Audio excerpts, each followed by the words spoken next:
sommaire de ce journal, à Ziguinchor, l'Union régionale des organisations des personnes en situation de handicap prévoit de marcher le 5 juillet prochain. Ils protestent contre la violation régulière de leurs droits. Année sociale décrétée par le chef de l'État, les populations du village de reclassement de Djibelor qui se disent laissées en rade réclament leur part du gâteau. Elles faisaient face à la presse pour fustiger les difficultés auxquelles elles font face. Les détails, ce sera avec Amadi Khalilou Djemé. Et puis Adéane a abrité la 28e édition de la commémoration de la journée de l'enfant africain. Ce mercredi, le thème retenu pour cette année est aucun enfant laissé pour le compte pour le développement. C'est à l'actif de Enda Jeunesse Action et ses partenaires. Nous en parlerons largement. Éducation, Kolda, plus de 1580 élèves de l'élémentaire vont passer les examens du certificat de fin d'études élémentaires et de l'entrée en 6e sans leur extrait de naissance. Nous en parlerons également dans cette édition. L'actualité sur l'international ainsi que le sport seront de la partie.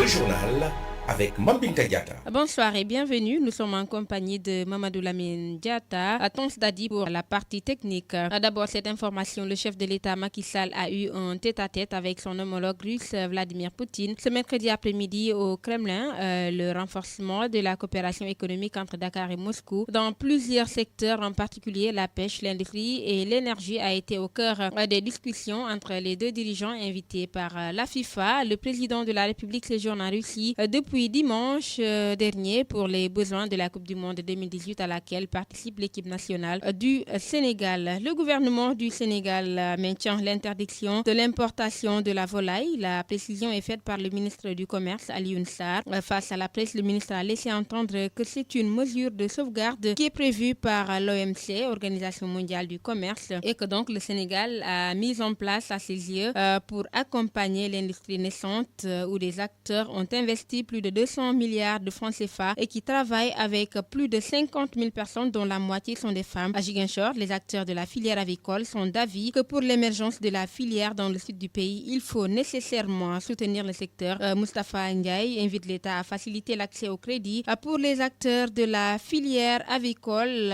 et la création d'une zone adaptée. Nous l'écoutons. Oui, mais pas peut-être une guerre, peut-être. Mais nous voulons travailler dans le cadre de la sensibilisation. Mais nous voulons contrecarrer l'affaire. Comment le contrecarrer? Il faut que nous, à Ziguinchor, on arrive à produire beaucoup de poulets. Si on produit beaucoup de poulets, si on a des partenaires qui nous vendent le poulet moins cher, l'aliment moins cher, mais il n'y a plus de concurrence. Si on achète un poulet à 2000 francs en Gambie et que ce même poulet, on peut l'avoir à 2500 à Ziguinchor, on ne se fatiguera pas pour faire de la fraude. Et c'est à ce niveau-là qu'il faut se battre. Qu'on nous donne des finances et qu'on travaille. Nous avons des jeunes parmi nous, nous avons des pères de famille, nous avons des dames qui sont là, qui ne s'adonnent qu'à l'agriculture. Moi, je crois qu'aujourd'hui, la réponse adéquate, aujourd'hui, si on développait correctement l'agriculture, on pourrait en tout cas travailler vers une émergence de cette région. Parce que c'est une activité de 45 jours. Vous ne pouvez pas me donner ici une activité 45 jours qui peut rapporter autant d'argent. Mais le problème, c'est les moyens. Il faut qu'on nous facilite l'accès au crédit. Il y a des crédits qui sont offerts gracieusement au niveau du ministère de l'élevage. On finance des gens. Nous voulons qu'on nous finance, qu'on nous donne des finances afin que les jeunes qui sont parmi nous travaillent. Nous voulons aussi, compte tenu de ce que la VCN fait, qu'on nous casse les prix. Et nous voulons aussi qu'on nous prévoie dans les nouveaux lotissements des périmètres. Parce qu'à la limite, on ne peut pas faire de l'agriculture en ville. Il faut que nous travaillions vers la mise en place d'une zone adaptée. Vous interpellez ouais. Comme Niagis, comme Bignona. Je crois que le Canten là, c'est favorable. Il faut que nous allons vers des zones spécialement données pour l'agriculture. Et là, vous verrez, ça va travailler dans le détail. Mais l'objectif premier aujourd'hui pour nous, c'est de trouver des gens qui puissent en tout cas nous amener le poulet l'aliment moins cher à Ziguinchor et nous permettre donc de le vendre au finish un poulet à un prix bas pour permettre qu'il soit accessible aux Ziguinchorois. Parce qu'il ne faut pas se voiler la face. La viande de poulet est largement meilleure que la viande de vache. Au moment où les gens luttent contre la viande rouge, la viande de poulet devient une réponse compte tenu de ses apports importants en protéines animales.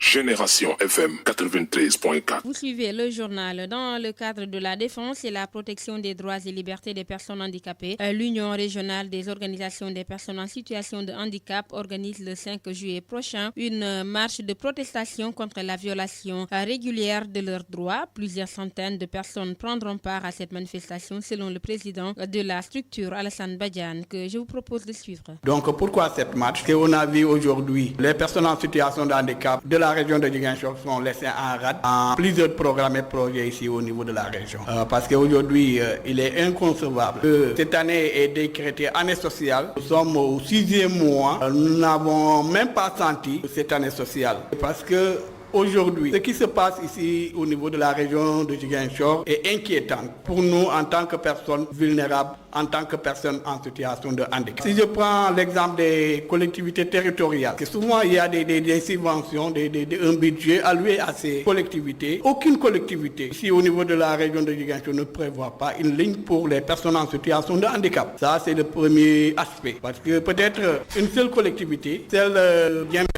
aujourd'hui, qui est en train de faire des efforts pour soutenir cette couche vulnérable. À part les autres collectivités locales, vraiment, on ne voit absolument rien. Alors qu'il y a beaucoup d'actions qui se font pour les autres personnes non vulnérables. C'est ça que nous, en tant que personnes handicapées, décidons vraiment de battre le macadam pour vraiment fustiger, pour dénoncer cette injustice faite aux personnes en situation de handicap de la région de Ziguinchor. Le deuxième aspect, c'est par rapport à l'État. Parce que c'est vrai, l'État a ratifié depuis 2010 la loi d'orientation sociale. Et des décrets sont sortis. C'est vrai, il y a les cartes d'égalité de chance pour les personnes handicapées. Mais le fond des problèmes, aujourd'hui, donc quand je prends l'exemple des bourses de sécurité familiale, beaucoup de personnes handicapées, ici au niveau de la région de Ziguinchor, ont leur carte d'égalité de chance.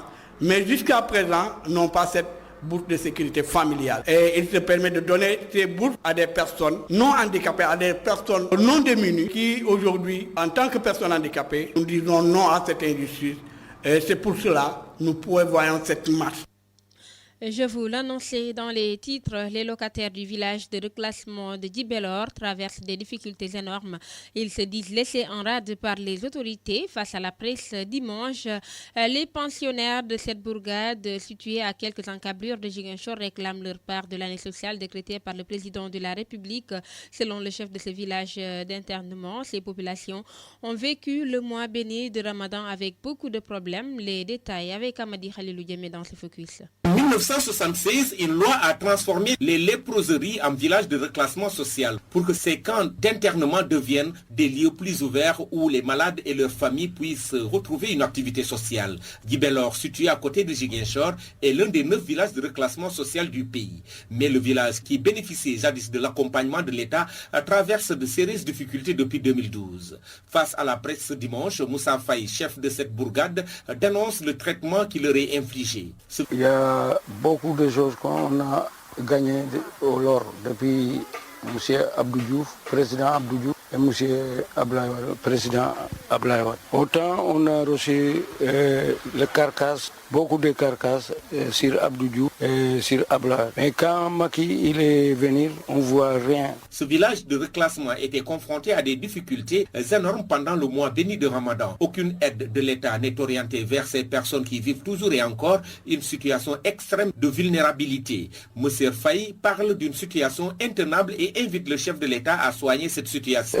Cette année-là, on a parti à Ama, on a demandé à Ama, il nous dit, ils ont reçu vraiment les listes au niveau de l'action sociale départementale. On dit non, ça c'est pas juste. À côté de ces obstacles soulevés par le chef de village Moussa Faye, d'autres problèmes y sont identifiés. Un appel pressant est lancé à l'endroit des autorités et autres bonnes volontés. Le village, il a un grand problème sérieux parce qu'il n'y a pas d'eau, parce que le pompe de forage du village, il a gâté. Le pompe parce qu'il a duré normalement. Je crois il est primé. Il sort le village jusqu'à l'école Oyoforêt pour amener l'eau. C'est trop, il y a beaucoup de distance là-bas. Les femmes, ils sont fatiguées. La route qui descend, et tout le monde, le pavé, ils sont partis parce qu'il a duré. C'est pour ça qu'on demande l'État, ils vont nous aider ça. Ces populations de Djibélor disent ne pas sentir, du moins pour le moment, les bienfaits de l'année sociale décrétée par le chef de l'État. Depuis Macky Sall joxe bourse Depuis que Macky Sall a commencé à nous donner les bourses de sécurité, nous avons eu cette opportunité que 4 fois. Depuis plus d'un an, moi et beaucoup d'entre nous n'avons plus reçu la bourse de sécurité. Avec notre âge, on nous fait payer toujours dans les structures sanitaires. Année sociale, nous ne sentons rien du tout. En tout cas, nous tenons à le déplorer. Génération FM 93.4. Direction Kolda où plus de 1587 élèves de l'élémentaire vont passer les examens du certificat de fin d'études élémentaires et de l'entrée en 6e sans leur extrait de naissance. C'est ce que révèle le rapport de l'IEF de Kolda exposé au cours de la réunion du comité départemental de développement axé sur les préparatifs des examens scolaires. Il ajoute sur la RFM, même si la tendance est à la baisse, une baisse de plus de 300 candidats, l'objectif est d'arriver à 0 candidat sans pièce d'état civil. À noter que les examens du CFEE et de l'entrée en 6e sont prévus le 26 et le 27 juin prochain et à partir du 24 juillet démarre l'examen du BFM, brevet de fin d'études moyen. Je vous l'annonçais, Adéane a abrité la 28e édition de la commémoration de la journée de l'enfant africain ce mercredi 20 juin 2018. Le thème retenu pour cette année est aucun enfant laissé pour le compte pour le développement à l'actif de ENDA Jeunesse Action et ses partenaires. Cet événement annuel est marqué par la caravane de 600 enfants venus de différentes localités du département avec des pancartes qui dévoilent des messages forts qui interpellent l'autorité. Aminta Diop Badji, coordonnatrice d'ENDA Jeunesse Action, est avec Binta Traoré. C'est pour moi, au nom de toute l'équipe d'ENDA Jeunesse Action, un grand plaisir de m'adresser à vous ce matin pour vous souhaiter très cordialement la bienvenue à l'occasion de la célébration de la 28e édition de la journée de l'enfant africain, organisée au Sénégal depuis 1991 et qui est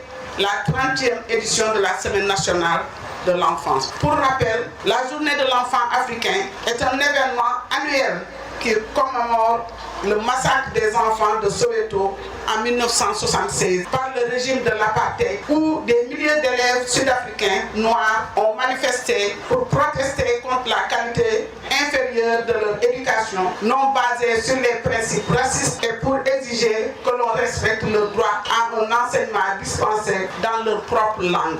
Cette journée a pour thème « Aucun enfant laissé pour compte pour le développement de l'Afrique ». Ce thème qui colle parfaitement à la vision du projet aura pour mérite de relever les défis de la lutte contre les violences faites aux enfants en redoublant d'efforts dans la prévention et la prise en charge des enfants survivants de violences et des familles vulnérables afin de promouvoir auprès des communautés de bonnes pratiques en matière de protection de l'enfance au Sénégal. Pour la commune d'Adéane, cette manifestation a marqué sa première édition en 2017 à Banana et nous voilà aujourd'hui pour cette deuxième édition en cette année 2018 encore dans la commune d'Adéane, plus précisément dans le village d'Adéane. Tout ceci est possible grâce à l'exécution du projet dénommé Renforcement de la bonne gouvernance pour une meilleure protection de l'enfance avec un accent sur l'éradication de toutes les formes de violence contre l'enfance au Sénégal avec l'accompagnement technique de Save the Children International. Nous restons toujours dans le cadre de cette célébration. Venu assister à la cérémonie, le vice-président du conseil communal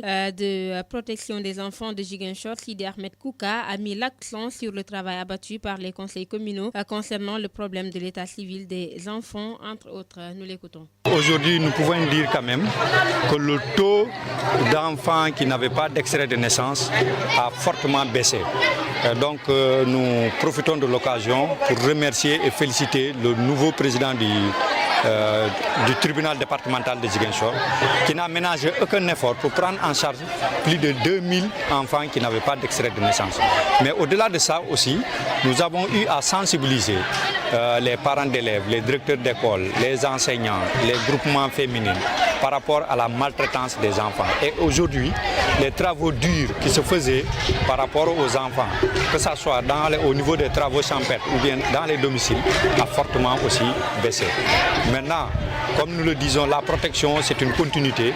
Nous ne pouvons pas dire qu'on a éradiqué tous les maux par rapport à la maltraitance des enfants, mais quand même, nous avons contribué à la baisse de ces cas de maltraitance dans les écoles, dans les maisons et aussi dans la rue.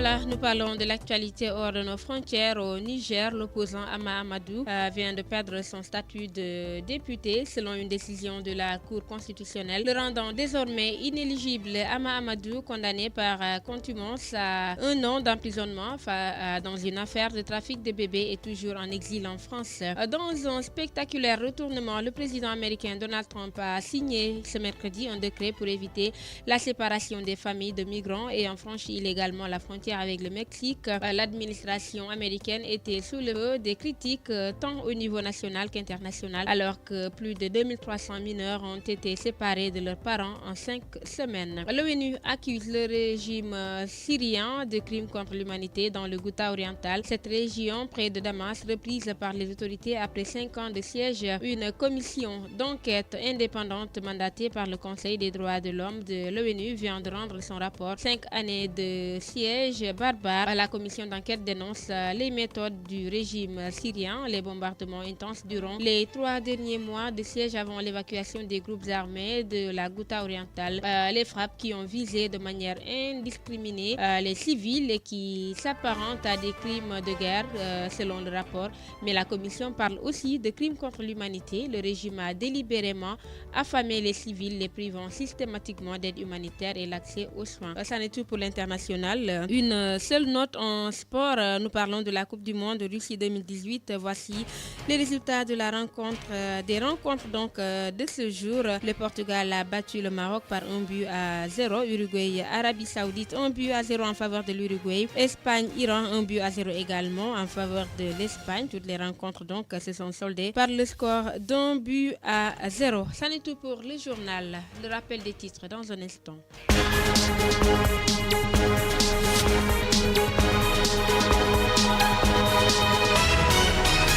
À Ziguinchor, l'Union régionale des organisations des personnes en situation de handicap prévoit de marcher le 5 juillet prochain. Elle proteste contre la violation régulière de leurs droits. Année sociale décrétée par le chef de l'État, les populations du village de reclassement de Dibelor qui se disent laissées en rade réclament leur part du gâteau. Elles faisaient face à la presse pour fustiger les difficultés auxquelles elles font face. Les détails, c'était avec Amadi Khalilou Diamé. Nous avons parlé éducation à Kolda où plus de 1500 élèves de l'élémentaire vont passer les examens du certificat de fin d'études élémentaires et de l'entrée en 6e sans leur extrait de naissance. C'est ce que révèle le rapport de l'IF de Kolda exposé au cours de la réunion du comité départemental de développement. Les détails, c'était dans le journal. Et puis, Adéane a abrité la 28e édition de la commémoration de la journée de l'enfant africain ce mercredi 20 juin. Le thème retenu pour cette année est « Aucun enfant laissé pour le compte pour le développement ». C'est à l'actif de ENDA Jeunesse Action et ses partenaires. Voilà qui boucle le journal. Merci d'avoir été à l'écoute. Donc à Mamadou Lamine Diatta, ton stadi était à la partie technique. Merci à Amadi Khalilou Diémé qui était également à la réalisation. Les programmes se poursuivent sur la 93.4.